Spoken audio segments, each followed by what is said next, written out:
Okay, we've reached the time of the show where we're going to talk. The next segment is going to deal with suicide and all aspects that lead to suicide, from anxiety, depression, all those things. And Jackie, I'll start with you. Since you lost your son to suicide, I know it's been a passion of yours to make a difference with Danny's Dream Foundation. Yes, because as I have shared over and over, mental illness is not just another part of our, a body illness, our brains and our hormones and all the different things that go into our moods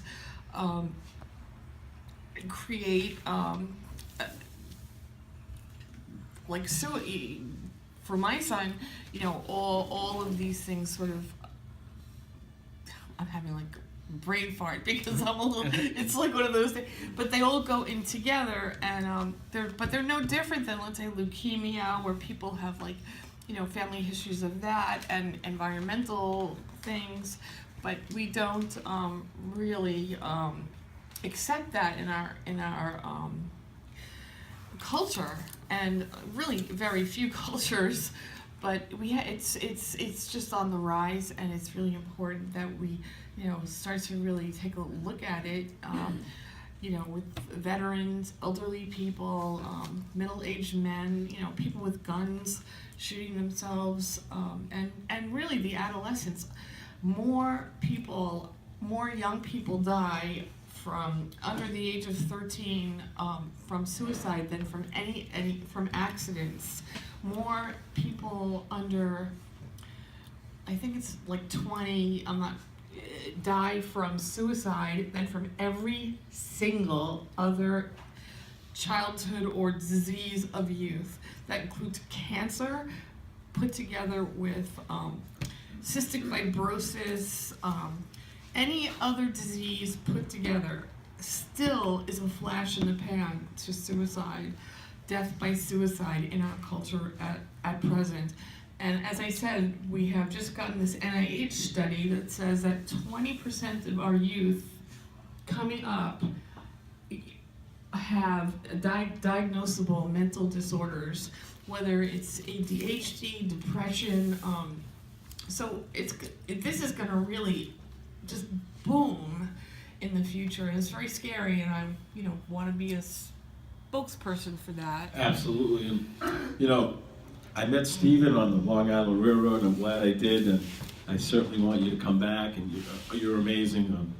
Your poem was just breathtaking. But I had the good fortune of meeting Stephen several other times on the train, and got to talk about more issues. And one issue that I think is not talked about enough, that I asked Stephen when I was talking to him on the train, that I really want him to expand when we do the show, is, and it's really a huge problem, so many veterans come back and take their own lives. Let's talk about that, Stephen. Sure.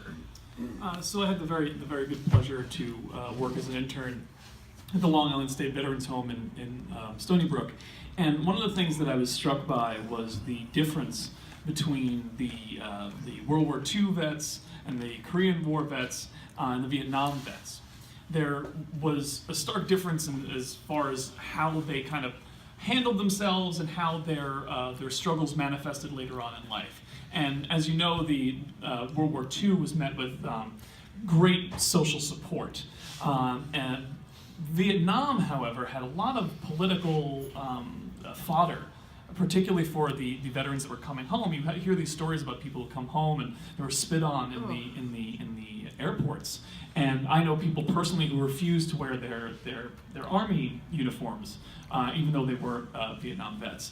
And so we've seen this sort of historical progression towards the modern day, where being a veteran was once sort of something that was proud and was something you could share with camaraderie with other folks. Now it's sort of hush-hush. People, they might have their communities, but it's not something that you're sort of like praised for out in the public. And there's a lot of there's a lack of social support. I think a bigger problem is that the process of being trained as a soldier is very regimented. It's very clear who you answer to. It's very clear what your role is. Everything's sort of cookie cut and carved out as far as what your day is and what's expected of you. And the training of boot camp is really, it's training how to be a soldier. It's training how to compartmentalize your emotions so that you can get the job done. And that works on a battlefield. It doesn't work when you come back home and you have to learn how to relate to people again and to feel with people again. I want to be clear, I'm not a veteran, and I haven't experienced war myself. And I certainly don't want to speak for the experiences of those who have and those who identify with it. There's a lot of positives that can come out of it. But the fact is that there are a lot of veterans who are coming home, who are dealing with suicidality, who are dealing with mental health issues, who don't have those social supports, and the training that they receive doesn't mask over well to coming home and being expected to operate in society. And so there's a disconnect there, and there's a schism, you might say. And because of that, I think these mental health issues are manifesting. We're having a lot of PTSD, we're having a lot of suicide symptoms, we're having a lot of aggression, we're having a lot of just people who aren't adjusting well. And again, we send these folks off to fight for our freedom, but they come home and they're expected to live in a cage on the inside every day. And that is a grave disservice that we're doing to these heroes that are coming home, who have done so much for us, whose names we will never know. And there's more to be done. And I think as far as how to approach this from a veteran's point of view, I think it's a very nuanced issue, and it's going to take a lot of work, but we need to recognize that struggle and that sacrifice. Another aspect I want to get in with both you guys is stigma. And specifically, I once read this expose the Boston Globe did, and they went back like 20, 25 years about a lot of young men who were sexually abused. I don't want to say by who, but you can imagine, but who were sexually abused when they were altar boys, that type of thing, very young. And they followed the paths of several, and many of them ended up taking their own lives because there was such a stigma, such a trauma, that the pain was so severe from the abuse that it would never lead them, and the only way the pain could ever lead them is to take their own lives.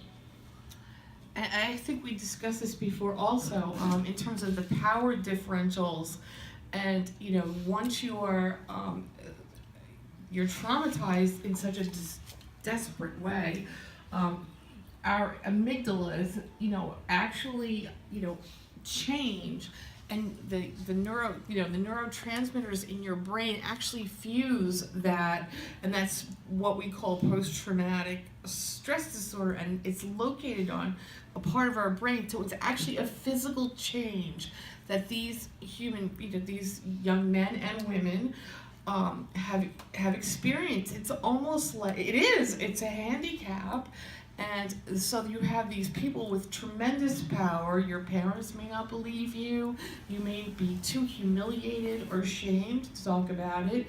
And hence, it may not be like a genetic depression like my son's was, but it's a situational or environmental thing that kicks off a lifelong, self-loathing, why me, all these different questions, why this happened to me. And, the fact is that this power differential, and, you give the person this, it's actually brain damage, and they're slowly over time, their self-esteem, their depressions, and the damage to their actual physical brain, it just strips them of their ability to cope, to feel hope, to feel love, to feel sexuality, to feel any kind of a positive feeling. And this is, these illness, I call, these mental illnesses are malignant, and you get past the point of no return. And these, without the social support. And we've seen some of these people people come out, and we start to deal with different social issues like the veterans. But the post-traumatic stress disorders, people with brain injuries, they really have a hard time. And people with brain injuries also have a higher rate of suicide. It's very frustrating to live these types of lives and not being able to communicate or get the help or acceptance. So I agree with you, Howie, and also with you as well about the veterans, because I heard of these veterans even trying to get the help that they want. They go into the veterans hospitals. We had that veteran who actually took his life in the parking lot after going into the emergency room at Northport, saying he was suicidal and being discharged, and he took his life in the parking lot. People do. When I was a social worker, I was a director at a mental health clinic, and this may not be ethical, but I would tell the clients, if you want help, go in there and tell them you have a plan, you have methods. I'm actually telling people to sort of fabricate. Otherwise, they're not going to be helped. They're not going to be taken in. They're not going to be taken seriously. And so I knew if I had a client who was really, I couldn't walk them over. I could send them, let's say, even if I sent them by, a bus, through the fire department, they would be on the street within 3 hours because they would minimize. And my own son, I just recently got his charts from LIJ, and at first he did not, but in the end he wanted to go home, so he was minimizing his symptomatology. And that's something I just learned. I knew it when I was the director of a mental health clinic, but when you talk about your own child or friend, people start to minimize because sometimes they're not sure if they want the help. My son had one hospitalization, and and it was he needed to be hospitalized. He was self-injuring, and yet by the end, even the doctors were saying, well, he doesn't really need any kind of further treatment. But what is that about? He needed further treatment, but I think he probably needed more. But there's only so much that he had therapy a couple times a week. He saw his doctors, neurologists, personal trainers. He had music lessons. I was with him 24/7 pretty much, except for school. So suicide is very tricky between environmental supports or lack of supports, brain issues, hormones, loneliness, isolation, alienation, the cell phones, and just brain issues, and the ability to get treatment or not get treatment or not get the right treatment. So it's very tricky, but hopefully we're going to make inroads, and it's not going away, it's getting worse. And that's the scariest part for me, is that it's just getting worse and worse. I was sharing with a colleague, I don't remember this happening when I was in school. We had car accidents, kids were driving fast or whatever, but I don't remember. Howie, I don't know if you do, like every year. Chris and I have been to 5 funerals or wakes of children, really, who have died by suicide, I would say in the last 8 weeks. Wow. And the parents are, I write a little note saying that I'm a parent who's been there, and I just want you to know that, you're not alone, and you can call me if you want, or not. But, really, I think it's many in the last 6 or 7 or 8 weeks. Yeah, my husband's shaking his head. We just go to be, supportive and say, listen, you're not the only ones. But it's like the grief-stricken faces and like the shock. I'm just like, I mean, I remember it for myself, but it's very scary, and I'm hoping that we can really make a difference. I want to chime in about what I mentioned before about the stigma of being sexually abused and how that pain and that horror stays with you to the point where the only way out is to take their life because they just can't deal with the pain of even that happened 15, 20 years ago. That pain never leaves them. It just gets worse and worse. So there's a lot. There's a lot. I think sexual trauma is one of the worst things a human being can go through. I think it's one of the most traumatic things.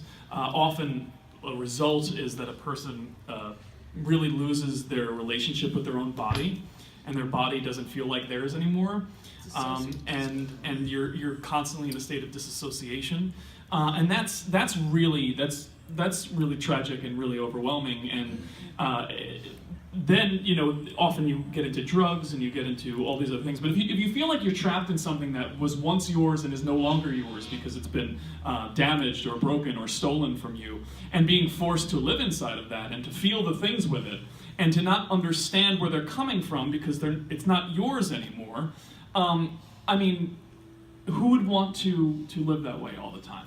So these thoughts of suicide coming in from sexual trauma, I mean, it's understandable. It's escape. Yeah. And so to speak to stigma, I mean, obviously, nobody likes talking about sex, and nobody likes talking about all the different nuances of sexuality. And I actually think that we have a sexual crisis. I know we've talked about crises a lot today, but I think nobody knows how to talk about sexuality anymore, particularly with young men. But we also don't know how to talk about the dark sides of sexuality. Human sex trafficking is another thing. So there's so many different things that people are not comfortable talking about. But stigma is really kind of comes out of that, right? Is this idea of I don't know how I'm supposed to talk about this, or I'm being communicated to me that I'm not supposed to talk about this. And there's a lot of nuances to trauma. Different populations experience trauma differently. I was just working on an editorial that dealt with people of color and people of minority populations, where people of color, in communities of color, there's a stigma around not only being mentally ill, but there's more stigma around seeking mental health treatment. And the thought is that people are experiencing stigma within mental health treatment, and so it actually pushes people away. And so stigma is the biggest barrier and has multiple different kinds of barriers to different kinds of people. And it really comes down to creating this culture of, we can talk about that. You're allowed to talk about that. You have the right to talk about that. Whatever your experience is, negative, positive, good or bad, I tell my clients, I don't care what happened to you. I don't care what you did. What I care about is who you are, what matters to you, and where you're trying to get to. And so taking the stigma out of it, like taking the labels out of it, just being like, you're a person and you've gone through some stuff, and we're going to work together to get you where you need to be. But as far as for those folks who have gone through sexual trauma, it's a really long road to get back. It's very, very hard. And it's not something a person asked for. It's not something that they deserved or did. But it's just this long path that getting into treatment that's the other way. Suicide seems to be one path. Getting the treatment and getting a person that's going to work you through that path, The right is the right person, is going to get you to that place. And so it's a tough road, but there are options, and people can get back to where they want to be. Okay. The next thing I want to get into, you guys have great feedback on that, is that let's talk about how anxiety and depression can lead to suicide. That the pain of being someone has so much anxiety, of getting so depressed and getting so low, they feel that they have no other answer. Let's talk about those two and the correlation to suicide. Sure. So depression and anxiety, I always think of them sort of like the same coin, just different sides. Suicide and depression in general, depression you just always think about as like this dark cloud. You can think of anxiety too, but it's this thing that sort of, it takes things away from you. it puts the blinders on. It prevents you from getting out of bed in the morning. It prevents you from feeling any kind of pleasure. It prevents you from finding any sort of purpose. It's very robbing. And I always think of this as when you're in the throngs of suicidality, you really don't have access to your own future. You can't see it anymore. You can't feel it anymore. And it takes away this ability to perceive different things. The two books I always go to as far as suicide is Why People Die by Suicide by Thomas Joyner, who he has a whole theory on what suicide is. And then there's another book called Stay. And Stay is about this idea of we owe it to our future selves to stay one more moment. Whatever it is that we're in, to just stay one more moment. And that's sort of become my own personal drama. I've had my own history with suicide, and it's this idea of just stay for one more moment. And so to just sort of bring it back to depression and anxiety, depression is just this thing that sort of just sits on you and just sort of suffocates. Anxiety is sort of the opposite, where you're just like, you're so hyper aware of things and what people say and what people are doing and what I did and what that means. And it's this constant making associations. I call it fractaling, which is where you're making connections constantly. And it becomes so overwhelming and it's exhausting because you're worrying all the time about everything. And you've planned out every awful thing that could possibly happen every single moment of every single day. And it becomes so overwhelming that it's like, I don't want to do this anymore. I don't want to think about this anymore. I can't see or feel anything because there's so much stuff going on all the time. And so that's sort of what at least my experience of anxiety has been, is just this like hyper awareness, the heart racing all the time, and you can't even think straight, you can't remember. And so whereas one is blinding you from everything, is taking everything away, the other is just giving you everything all the time. And there are certain aspects where you want to escape from both of those things. Wow, and Jackie, I know you want to talk about it, because when did you find out that Daniel suffered from depression? And when did you really start having to deal with it? And let's get your thoughts on depression, anxiety leading up to suicide. Yeah, well, my son, we have, first of all, I want to be really clear and specific with this. Depression and anxiety are diseases. They are just as, just like we have heart disease, these are diseases. These are not, they're things of the heart, of the mind, of the feel, but they are, depression is a disease and anxiety is also a disease process, which includes, all kinds of brain issues, chemicals in the brain, lack of chemicals in the brain, and so these are, not necessarily choices that people. It's definitely not chosen, or they're not choices, and these are disease syndrome. These are disease processes. These are not. It's not sad and it's not worried. Depression is a state of, a mental state of disorder, and anxiety, and it's not sad. I can feel sad. Depression is not something that you conjure up, because you stubbed your toe. And anxiety is not, well, I don't have enough money to pay my bills next week, woe's me. We're talking about severe and real mental disorders, physical disorders. I really want to make that clear. And I have to say, I disagree with Stay. I like the concept, but I know my son, you asked me about, my son had a physical illness at age 13, akin to Legionnaire's disease. And he also had some, what we call ACE trauma, which is trauma from, early childhood. And people who suffer from any of these, like ACE syndrome things, are more, let's say, likely to get, obesity, diabetes, depression, anxiety. They're, early childhood, adverse childhood experiences. And it's been studied, really, it's a big study. Anyway, my son got ill, but he also had ACE issues. He had a divorce when he was little, but he seemed to be adjusting, and they were always like in therapy and out of therapy. They hated therapy. But when he turned 13, he got sick physically and was in bed for 10 weeks, and he had a lot of tissue damage, which, again, is in addition to his genetic predisposition, the DNA. So I knew, I guess he was in bed for 10 weeks. He graduated from 8th grade. The next day we were gonna have a party, and I took him to the doctor. He was really sick, he didn't wanna go to graduation. I took him to the doctor the next day. He said he is severely ill. And so he was in bed for 10 weeks. We canceled the party. He went to high school, and then the bullying, and he had body pains. So we started taking the drug was called Cymbalta.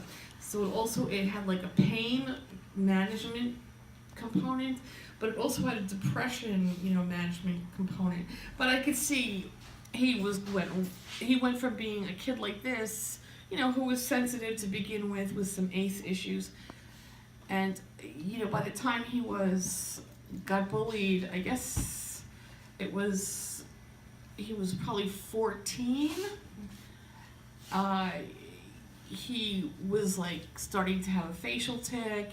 He was starting to not want to. He had a really best friend, but I could see he was spiraling, and so he had got into therapy and all kinds of things to try to help him. And he was on a lot of psychotropic meds because he couldn't sleep, and he had the facial tic, and he was complaining of lack of the ability to sleep, which is a symptom of depression. Not wanting to eat, a symptom of depression, biological disorder. He had anxiety, so he was on medication for anxiety. And then he was on, so it sort of just spirals. But then he kind of bounced back. He had a lot of treatment, and he had like a hospitalization, and that was November of 2014, and he was hospitalized. But then he seemed to bounce back, and he had a girlfriend, and every single day my son did yoga in the morning and yoga at night. He was so conscientious about his recovery. Never did drugs. He had his medications. He told me when he was 13 years old, "Mommy, you have to get me a cat." I said, "Why?" "I really don't want a cat." So I talked to my own therapist, and she said, "Get him the cat." He knew he needed to have a companion, somebody to take care of and to love. And he and this cat probably kept him living, and the people who loved him, he was so close. He was so protective of the cat, but that was part of his treatment. He had therapy, psychiatry. I made sure he didn't have, neurology. So we ruled everything out. He saw his pediatrician constantly, but it was shocking, really, for us. Chris and I, with a girlfriend, applied to college, and 2 days after Christmas, he takes his life. The thing about stay is he couldn't stay. There was no staying for him. Who wouldn't want to stay with, a 5'10", blonde, beautiful, sweet girlfriend, with a 99 average, no drugs. I had him autopsied. There was nothing wrong with this, with his body, with his drugs or anything. He could not stay another minute. And I'll tell you, he tried. And I have documentation of he journaled, he was a musician and artist, and he made lots of art, and one of them said why he liked a character, and he said why Bilbo Baggins or something, and he said next to he made a sword, and he said because Bilbo has courage and I am really afraid. And he left me a note, and he always called me by a pet name. And in this note that he left, he spoke to, I know he was psychotic. he had a psychotic break, and he wrote to me in the third person. He called me mother, and he said, "Mother, he didn't know." He said, "Mother, he apologizes. He didn't know that he had to go." He never called me that, ever. So I am certain my son was gone. He was gone before he did it. I know him. He had clothing on that he would never. He would run into the house and change into his sweats. He was in a suit. He must have, he ran up the stairs and did this act. So some people cannot stay, and he was already like they say, his disease had metastasized, and he couldn't stay. So that's the difference between disease and, like, let's say, cognitive behavioral type stuff. Yeah, And we were. It was like 3 hours we didn't talk, and that's unusual. But he was with his dad that day, but I was talking to him. But my older boy called me and said, this has just happened, and I was beyond. So I know that I've seen the stay T-shirts, and I like that, but it's not everyone can do it. No, that's right. And that's why I always try to focus on the biological parts of these illnesses. And with that point about the sexual abuse, that's also 1 in 4. They say it's 1 in 4 people, girls and boys, are sexually abused. So, and that's why I say what I say. I may be half wrong, 90% of the time, but I'm willing to be wrong and to be out there, because I think it's important to speak out and to not be, not allow this stigma to interfere with people's health and love and their lives. And I love my children so much, and I went overboard because when I was raising them, because I thought, God forbid, anything. So for worse fear, right? So you get a divorce, something's going to happen to my children. These kids had lush lives. Nothing. I would take them to, they just had everything. But, when you look at my son's ACE things and his biology and the DNA in my family, it was like a setup. Even though I was like, oh my God, I will do anything. You want spaghetti meatballs? I'll make it. You want paella? I'll be right back. Really, my husband laughs. The kids had like secret credit cards. They were like mommy Daniel cards. Chris would be like, where's this money going? So anyway, I like to make that distinction. I want to be for a second because I wanted to share about this. I think it's important, a few messages that we get out there, is that, number one, if you're ever in a position where somebody reaches out to you in the state of taking their own life, take it dead seriously. Now, I took Mayor under my wing about 6 years ago. I'll never forget, somebody came up to me and said, Howie, what the hell are you doing, giving that kid a role on your show? That kid is insane.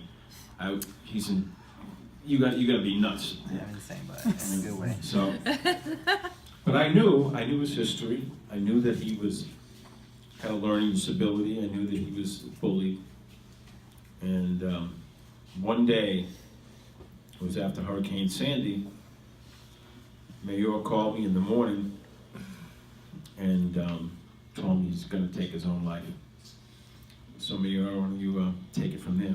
And let's talk about that day, because it's important for other people to know, as a friend, how to react. But let's tell that story, because it needs to be told. Well, yeah, it was a month after during Superstorm Sandy, and I was feeling very, a very emotional shock. I lost a lot at my house, and the community I love is gone. And I was in Israel and coming back 4 days because my flight was delayed. I was supposed to arrive during Hurricane Sandy the day of. I stayed at my aunt's house for another 4 days, coming back and seeing Long Beach that I knew 2 weeks before Sandy, how beautiful, how vibrant the city of Long Beach was. Being like a Steven Spielberg movie, like Long Beach was a complete 180. Pieces of the boardwalk on Park Avenue, sand. I saw like a burnt house, and I was like, what am I gonna go back to? What is my house in Long Beach gonna go back to? Going back to my house, seeing the first level of my house completely gone, destroyed. I live on the 300 block on Market Street, so it's destroyed, right by New York Sports Club, right behind New York Sports Club. Seeing that made me feel vulnerable because home is supposed to be home, it's supposed to be sanctuary, it's supposed to be safe. Going there and then going back to my aunt's house, it brought me to days of being bullied and being like vulnerable, in a vulnerable state. I called Howie that I wanted to commit suicide because all I knew back at Long Beach was gone. And it's just going through my head, and it was crazy being a hurricane victim, and now I give my heart out to Hurricane like Maria, Harvey, Irma, all the people that are out there that's listening. Like, suicide is not a thing. It's not a thing to joke around with. There are a source. There's the Red Cross, FEMA. There's counseling to go to that is there for you and your needs. I was, like I said, very vulnerable. I was in my aunt's basement calling Howie from New Jersey that my house is, I mean, the suicide, Howie was like, wow, Mayor, like, Howie, before when I met Howie, he's never heard of suicide from me. But during that time, I was very vulnerable. I felt like I wanted to just die because my home is gone, everything I knew was gone.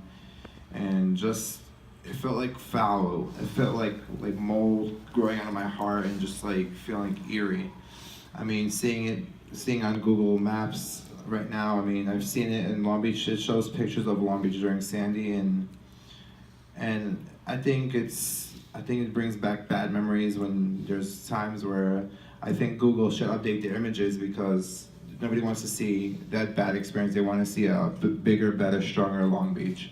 And they want to see something done that's, wow, look at this. There's new pictures up to date. But I'm here to say suicide is no joke. I mean, you have to find help because if you don't find help, things can get bad. You won't just affect yourself, you'll affect your family, your moms, your dads. And hearing what this lovely lady's here sharing about her son, and I mean, wow. I mean, her story is it's very strong. It's the strongest story I've ever heard on this show in 6 years. Yeah, and that was a day that. What did you do, Howie, when Well, you said that? Well, what happened was he called me in the late morning. I told him to call 911 and get it into a hospital. And then later that day, you got home in Long Beach, and you said that you have the urge again. It was like 2 o'clock in the morning, and I said get over to Long Beach Medical immediately. Remember that? So it happened twice, and basically the same day. Was it open? Yeah. I mean, just the experience of doing this, of going down the suicidal path. It's like I said again, it's no joke. I mean, some people, they don't just say, they just do. They don't think. They just do what they want to do, and they think if the world's better without them, then they're wrong. True. They're wrong. If you are listening to this show and you've heard of tremendous things, what's been said on the show, like, it's no joke. Like, take this like a grain of salt and just think to yourself, do you really want to die? Because if you really want to die, you're not just affecting yourself, you're affecting your parents, your friends, the people who care and love about you, and just know that, like, you're not just hurting yourself, you're gonna make, like her son, every single day she's struggling, and it's no joke. I mean, it's your child. It's the saying that I'm not supposed to bury my child is supposed to bury me. And it's and it's, I know it's raw to say that, but it's true. I mean, suicide is no joke. You have to think about the people that care about you and that love you. That should give you fuel to go one more day, one more hour, one more minute, one more second. Keep going strong. There are people who are out there and that want to support you. I just think that it was really good, though, that you had the foresight, Mayor, to call Howie.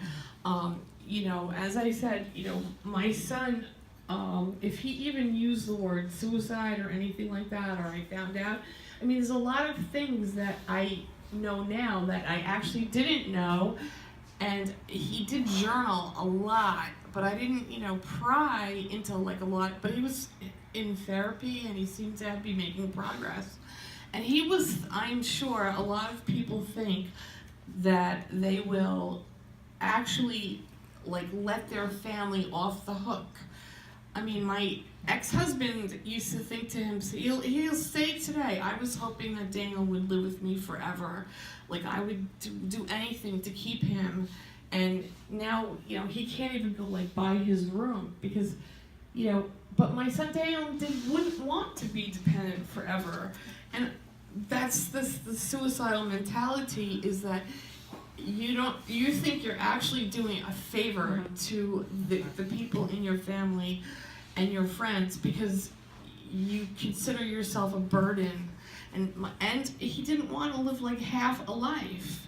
Despite the fact, I still can't believe that he had this beautiful girlfriend and whatnot. So, you know, we all think that they're doing it to us, but they actually sort of are doing it to save us, which is really a terrible thing. Wait 1 second. Like I just said, just touching the story where we had the big panel here about bullying. Remember, guys, MTA says it. Everybody says it. That's important. MTA, there's a sign in every MTA station. If you see something, please do us a favor, say something. Thank you, Howie. Yeah, and you know, one thing that bothers me is that I once went to this seminar on suicide prevention, and somebody brought up that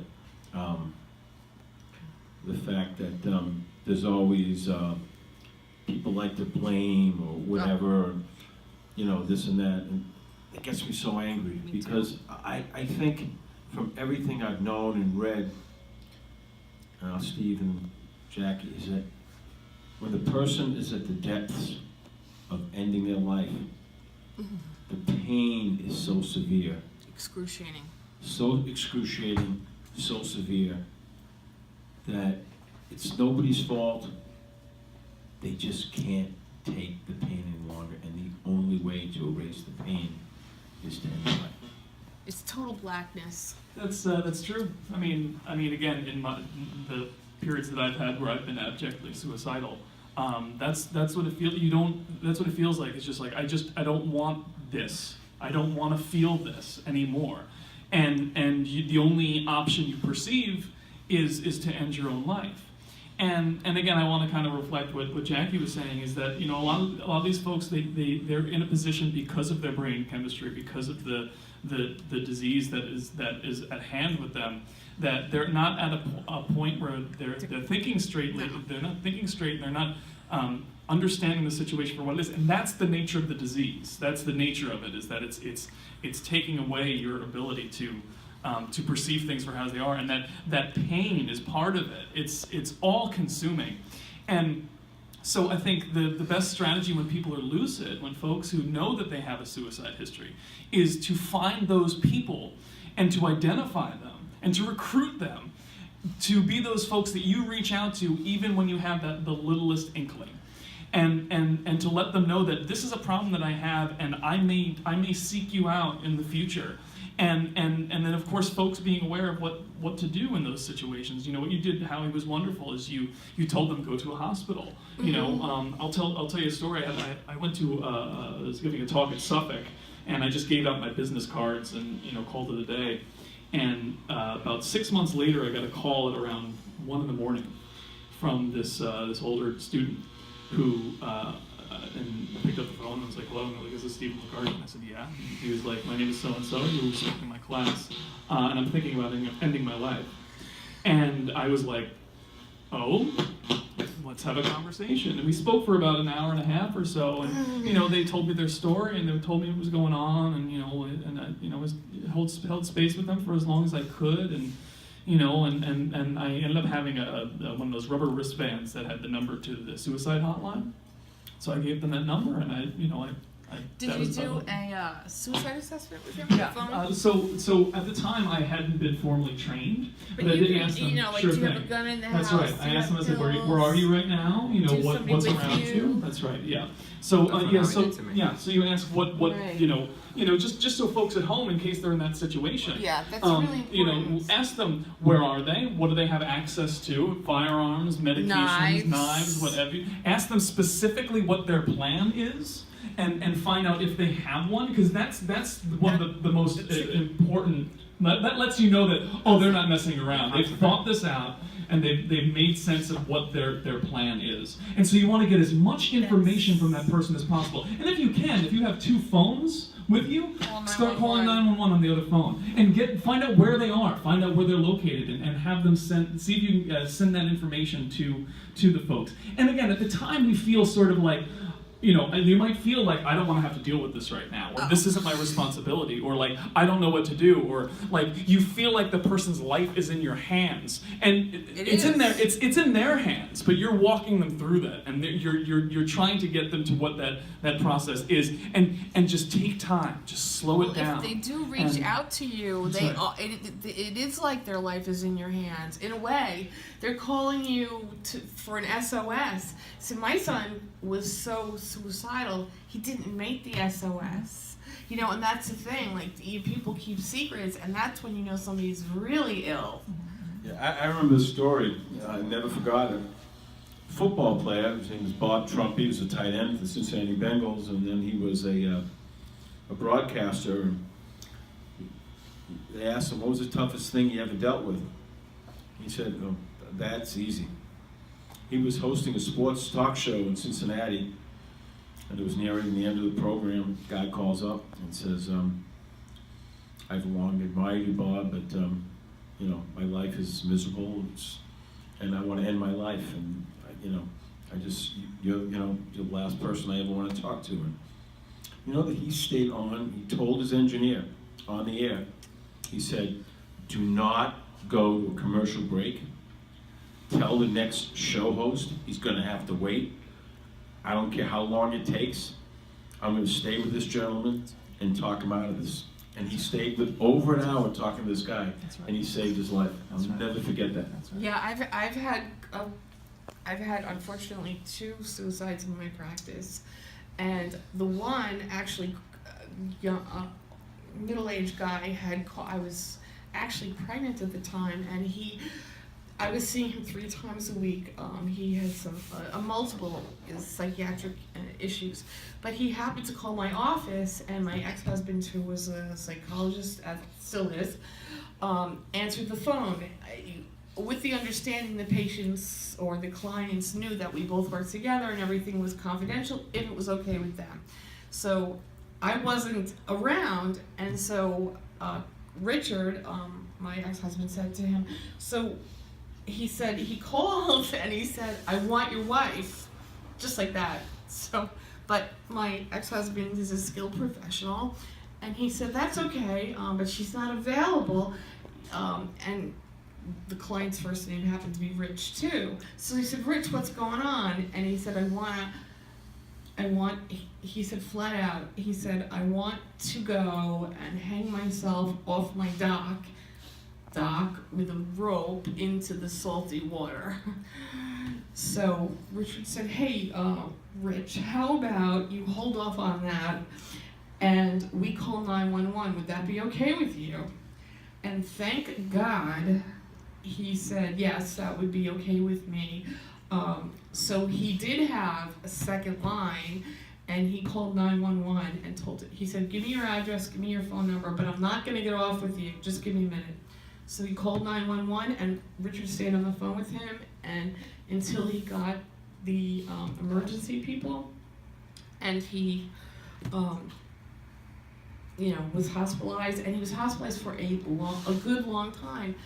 I had another client though who called me for an appointment, and he said, you know what, I am not feeling well, but you know, can you see me tomorrow? I said, sure, I'll see you tomorrow. He called me the next day and said, you know, I really don't want to, I don't think, I'm not sure. How about I see you tomorrow? I said, okay, I'll see you any day. You know, but let's get together soon. The third day, he went into his garage and with his cat and his car, and he burned down his house, killed himself and his cat. But that was a case of I really didn't know, and he was like sort of a new patient, but I didn't know. So sometimes we know, and sometimes we don't. But we do have to ask. Like, I mean, I've like been on the spectrum of suicide, but I've also helped my friend.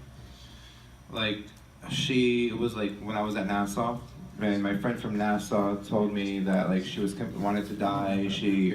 Her boyfriend left her, and she's like, my parents don't like me, and at the moment I was like, listen, I'm here for you, and I've actually talked with her to like maybe 1 or 2 in the morning. I was almost like drained with energy, but I was like, I'm determined to get this person out, and still to this day she says, you know what, because you were there for me, and because you support me, because you were an angel in my life, I'm always thankful to you. I'm like, to me, I wish I could help a lot of people out and just help them prevent this, because it's just strong. It's a strong vibe. All right, it's past 10 o'clock. We really have to put an end to it there. But this has been such a moving experience. This is probably one of the greatest shows we've ever had. I want to thank my good friend Jackie Shelley. Thank you so much for sharing. Stephen Licardi, you were amazing. I hope you come back again. You were incredible. I also want to thank, they left a little earlier, I want to thank Kevin Brogan, great singer and comedian, and thank you for sharing his days. Mayor Minch, thank you so much for sharing. Rocco did a great job on his review and talking about Little Peep. Thanks to Rich Kaplan. Yes. And also the teacher, Mr. Jonathan Monte, man, I just wish there were more teachers like him, because I can tell he's a special guy, and this really was such a moving show. And let me end with this note. Folks, no matter where you are and what town you're in, there's always a crisis center. And that crisis center, if you're ever down, or you're ever in a need, you call that crisis center. Don't hesitate. They're there. They're open 24 hours a day, 7 days a week. So Long Island, it's Long Island Crisis Center. But there's always help. And we know people have taken their life, but always know that there's a friend, there's someone out there that can help you. Some people who care about you. People that care about you. And again, thank you so much for everyone for sharing, and we hope that people really got a lot out of this show. So everyone, thank you so much for sharing.